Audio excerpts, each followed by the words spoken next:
690 есеп теңдік тура болатындай айнымалының екі мәнін жазыңдар дейді. Енді бұл жерде шешім өте көп, әркімдік әртүрлі жауап шығуы мүмкін. Сонда А минус В тең болады 30-ға дейді.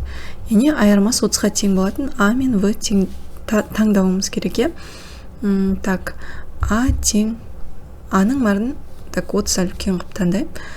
Егер 45 деп таңдасам, онда В-ның мәні 45-тен нешен алғанда 30 шығады? 15-ті, 15 болғанда өрнектің мәні тура болады. Сонда 45 азайтылған 15 тең болады 30-ға. Бұл ең жеңіл мысал. Енді кішкене күрделі қылып жазайық. А тең болады. Екеуі қосылғанда 30 шығатындай таңдайын, яғни так 22 деп таңдайын. А В-ның мәні онда болады минус 8 болады. Бұл жерде әркімнің жауабы әртүрлі болады. Өзіміз кез келген таңдаймыз. Мен мысалы мына қоям 22-ні минус, өрнекте минус бар, и В-ның орнында минус. 2 минус қатар келсе плюсқа айналады, сонда 22-ге 8-ті қоссам 30 шығады. Не осында 2 мән таңдауға болады. Келесі екінші өрнек. С плюс Д тең болады 50-ге. Бұл жерде С мен Д-ға мән таңдайым. С тең ең бірінші оңайын таңдайық. 18 деп таңдайын. Онда Д-ның мәні так 32 болады. 40-50 болады. 32 болғанда біреу 30 бен 20 деп жазу мүмкін, біреу 40 мен 10 деп жазу мүмкін деген сияқты. Сонда 18-ге 32-ні қоссақ 50 болады. Енді кішкене күрделі мән таңдайын. С тең болады. Үлкені оң сан болу керек, оң сан шығу үшін. Үлкені мен 75 деп алайын. Ондай болса, Д-ның мәні минус 25 болу керек. 75-тен 25 алсам 50 болады. Сонда С 75 плюс минус 25. Таңбалар әртүрлі санды қосқан кезде үлкеннен кішісін алып, үлкеннің таңбасын қояды. Немесе минус пен плюс қатар келсе, минусқа айналады. 75 минус 25 тең болады 50-ге. Келесі үшінші өрнек. X, Y тең минус 55-ке дейді. Яғни X санның көбейтіндісі минус 55. Онда біреу теріс, біреу оң сан шығу керек. Мен бірінші X-ті оң сан деп алайын. 11 мен 5-тің көбейтіндісі 55 деген. Ондай болса, Y-імнің мәні теріс болады, минус 5 болады. Сонда 11 көбейтілген минус 5 тең болады минус 55. Енді X-ті оң сан, Y-ті теріс сан деп алайын. 55 тағы да 11 мен 5-тің көбейтіндісі басқа қандай санның көбейтіндісі болады.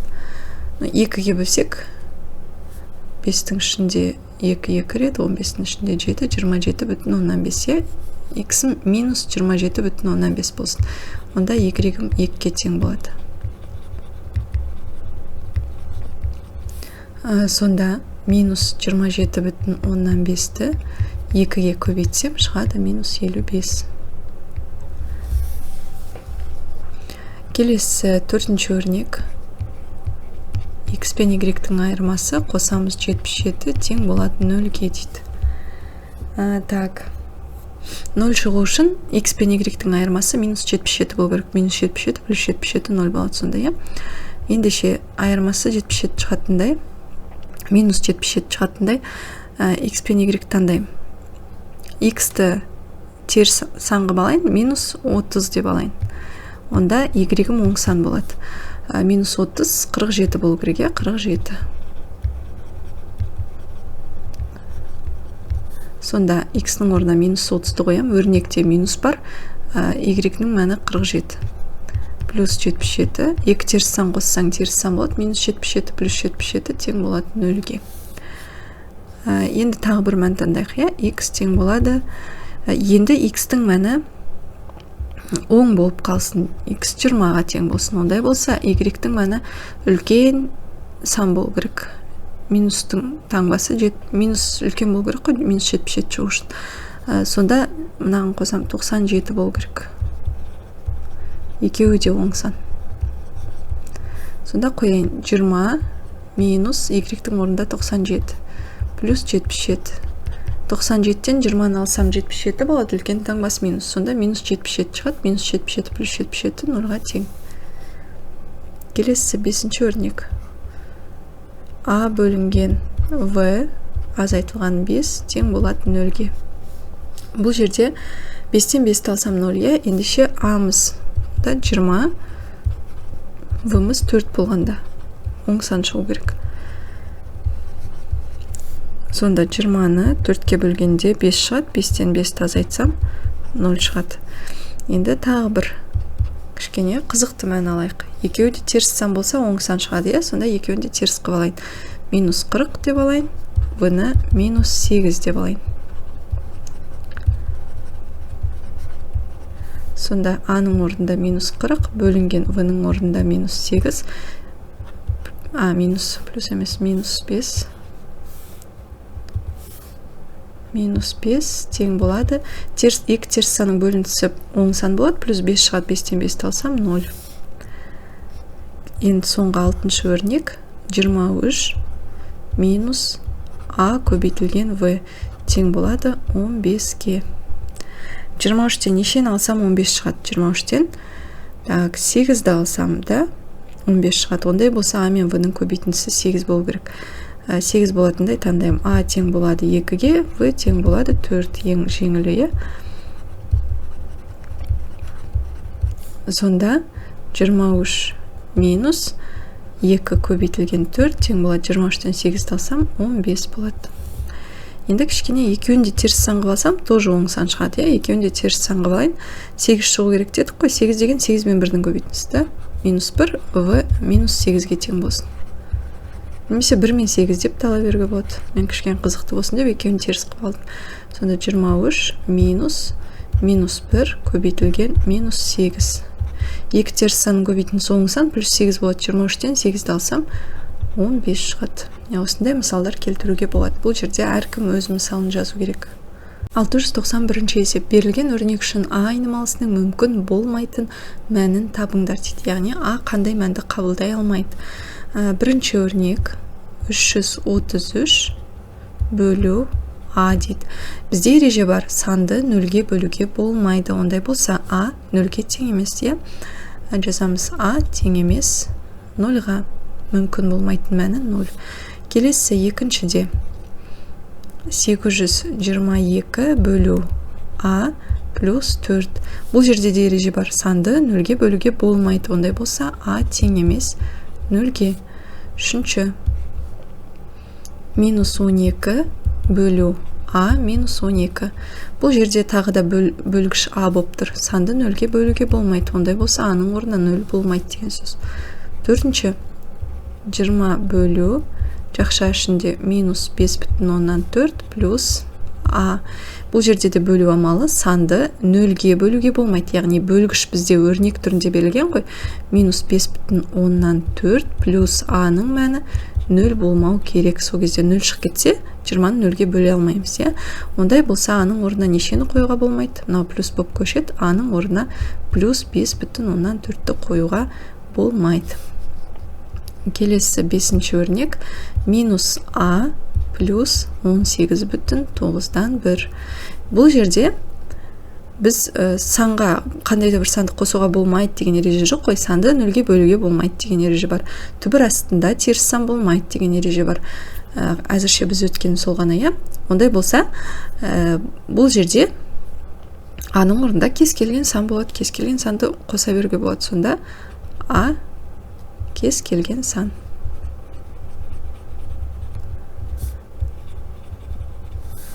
Кез келген санды қабылдайды деген сөз. 6-шы 25-тен 13 бөлу минус 14,5 азайтылған А. Бұл жерде енді мына өрнек бөлгіштің орында тұр. 25-тен 13-ті 0-ге бөлуге болмайды.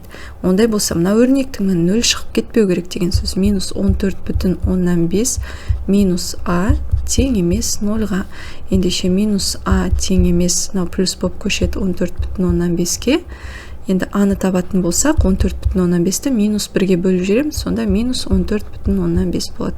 А минус 14,5-ке тең болуға болмайды екен. 692 есеп берілген санды өрнектің мағынасы болады ма дейді. Тексереміз. Бірінші өрнекті жазайық. 284 бөлінген жақша ішінде минус 30,3 көбейтілген 0,6 қосылған 18,9 азайтылған 36,27. Так, енді бұл жерде есептеп көреміз. Бірінші жақшаны үшін орындаймыз көбейту, одан кейін қосу, одан кейін азайтуды орындаймыз да. Көреміз жақшаның ішінде не шығады екен. Бізде санды 0-ге бөлуге болмайды деген ереже бар. Егер 0 шығып кетсе бөлгіш, онда мағынасы жоқ деген сөз. Тексерейік. Бірінші амал. Минус 30,3-ті көбейтеміз 0,6-ға. 18, 8-ін жазам 1 ойда, 0 ойдағы мен 1, 18. 0-ға көбейтсем барлығы 0 шығады, сондықтан жазбай қоямыз. Өтірден кейін 2 сан, 1 2 санның алдына өтір қоям. Оң сан теріс санға көбейтсең теріс сан шығады. Минус 18,18 шығады екен. Енді екінші амалда осы шыққан мәнге 18,9-ді қосу керек деп тұр. Таңбалары әртүрлі, үлкеннен кішісін аламыз. Үлкені 18,18. Содан мына кішісін азайтамын. Сонда мына жерде 9 шығады, 0, онда 0 бүтін. Үлкен таңбасы минус, минус таңба шығады. Минус пен минус теріс сандар қосылады, таңбасы теріс болады. Сонда 0,9-ға қосамын 36,27. Мұнда 6 бір ойда 3 өтір. Мұнда 36 бүтін шығады. Үлкен екеуі де теріс сан, сондықтан теріс сан шығады. Енді мұнда төртінші амалды орындап керек емес. Санды 0-ге бөлуге болмайды дедік. Сондай ғана ереже бар. Ал бізде 0 шыққан жоқ. Ондай болса, бұл өрнектің мағынасы бар. Яғни 284-ті мына санға бөле аламыз. Жауабы я мағынасы бар болады. Төртінші амалды орындасақ та болады, орындамай тастап кетсек те болады. Өйткені тапсырма бізде осыны анықтау. Ендеше төртінші амал жерде есептеп кет салайық. 284 бөлу, тура бөлінбейді деген, сондықтан 100-ден 3636 деп жазамын. Бөлуді көбейтуге айналдырам, яғни кері санына көбейтеміз. Сонда 100 үстіне 3636 бөліміне кетеді.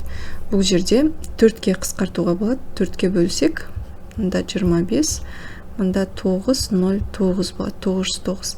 909, так, 9-ға бөлінеді. Мұнау сан 14 9-ға бөлінбейді, 3-ке де бөлінбейді. Ондай болса қысқарта алмаймыз да, осылай қалдырайық енді. 284-ті 25-ке көбейтеміз. 0, 2 ойда, 42, 4 ойда, 14 ойдағымен 8, 6 1 ойда, 5, 0, 0, 1 ойда, ойдағымен 1, 1 ойда 7100 шығады екен.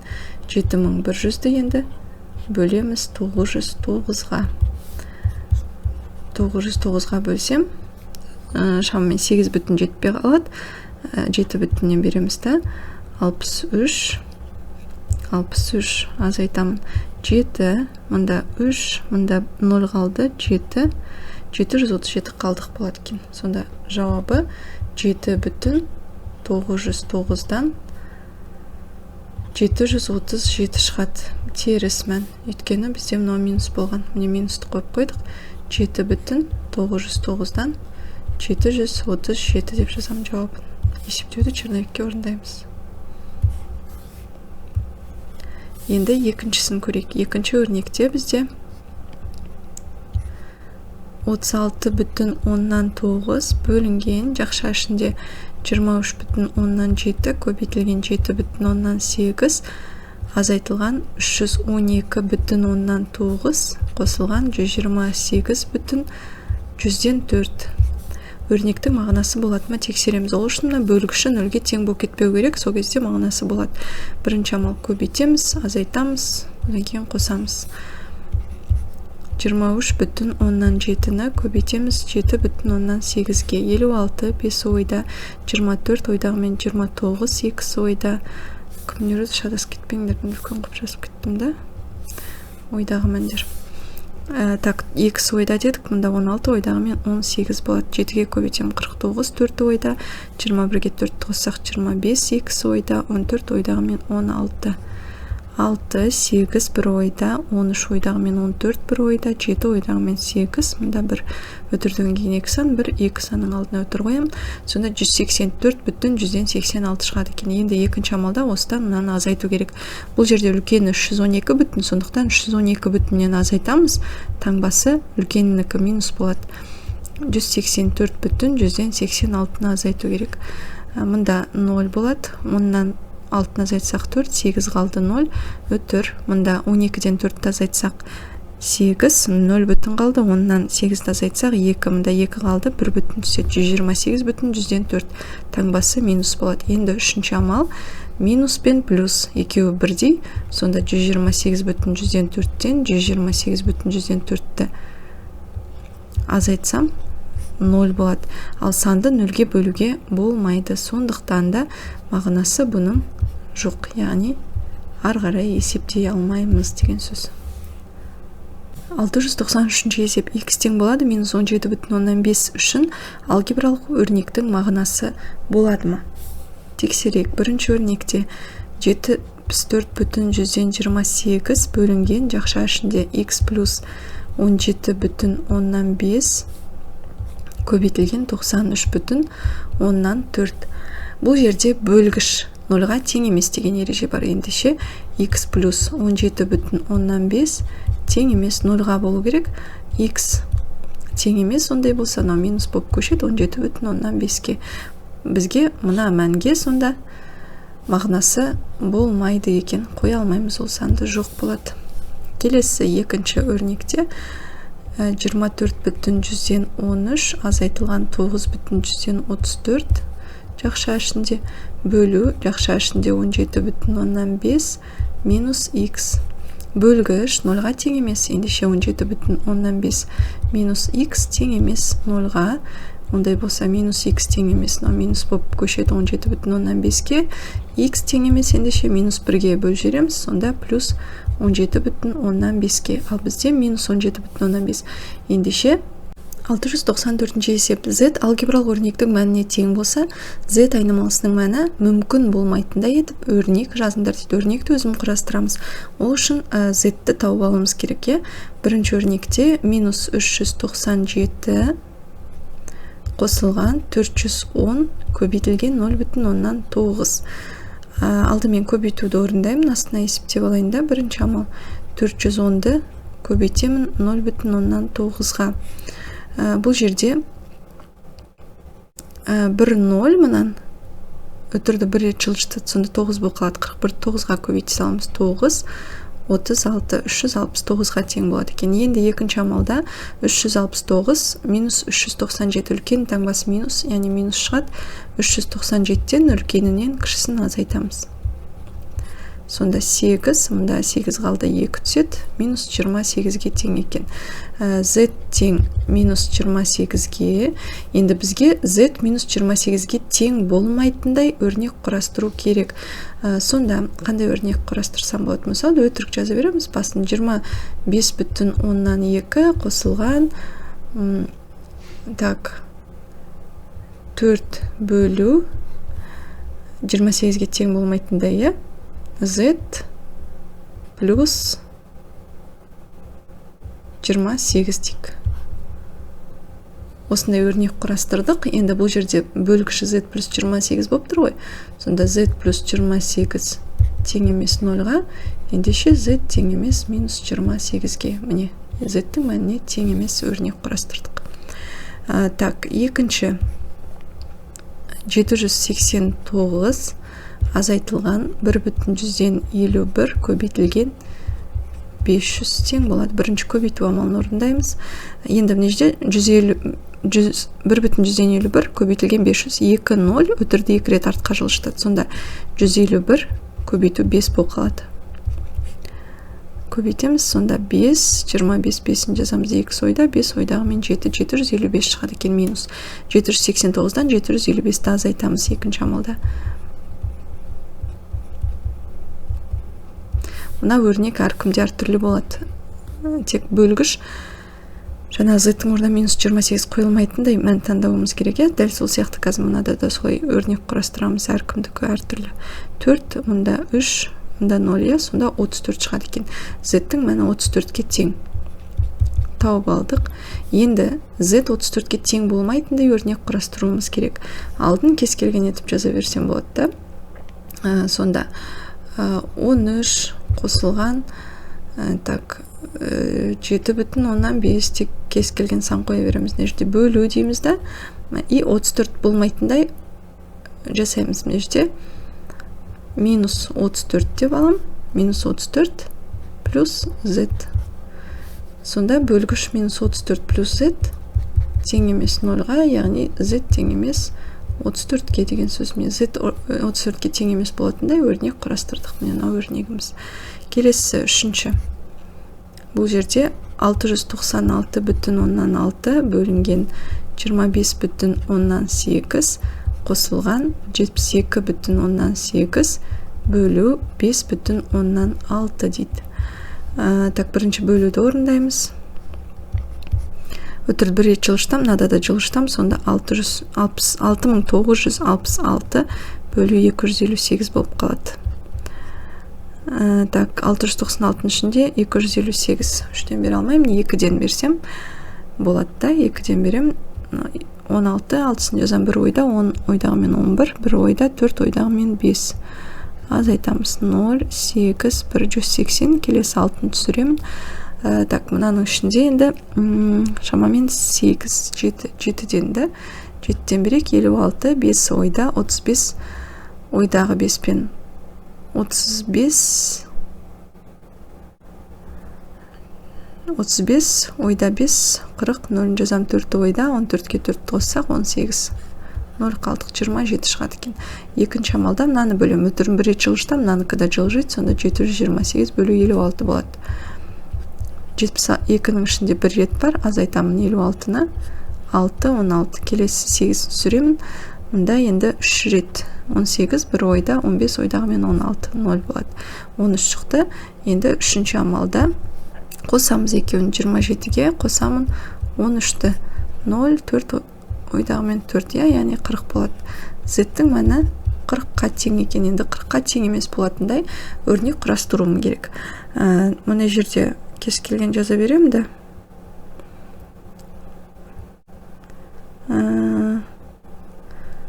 6 болсын, қосу болсын. Алдына кез келген сан жаза береміз тоже, 7 бөлу дейік та, жақшаның ішінде айырмасы 0 болып кететіндей өрнек құрастырамыз. Сонда 40 минус Z. Ең қарапайым жасап, 40 минус Z тең емес 0-ға, ондай болса Z тең емес 40-қа деген сөз. 40-қа тең емес болатындай өрнек құрастырдық. Келесі төртінші. 214 бүтін 10-7. Так, көбейтілген 0,131 қосылған 23 бүтін 443. Бірінші амал көбейтеміз. 214 бүтін 10-7-ні көбейтемін 0,131-ге. Бірге көбейтсем 7, 4, 1, 2 шығады. Қосамын 3-ке көбейтем 21, 2 ойда, 14, 1 ойда, 3 ойдағы мен 4, мұнда 6 болады. Қосындысы 7, 5, 5, мұнда 6, 6. Өтірден кейін 3 сан, 1, 2, 3 санның алдына өтір қоямыз. Сонда 66 бүтін 557 шығады. Екінші амалда сол мәнге 66 бүтін 557 қосамын 23 бүтін 443-ті. 0, 0 ойдағы мен 0, өтір ойда 1 бар, 9 ойдағы мен 10, 1 ойда, 8 ойдағы мен 9 болады, яғни 90 шығады. Z тең 90-ға. 90-ға тең болып кетпейтіндей өрнек құрастыру керек. Z минус 90. Бірдемен бөлу керек біз екен ғой мына жерде. 3 бөлу болсын. 3 бөлінген Z минус 90 қосылған 8 деп құрастыра берсек болады өрнек осындай. Сонда мынада бөлгіш z минус 90 болып тұр. Ол 0-ге тең емес, ендеше z тең емес болу керек 90-ға.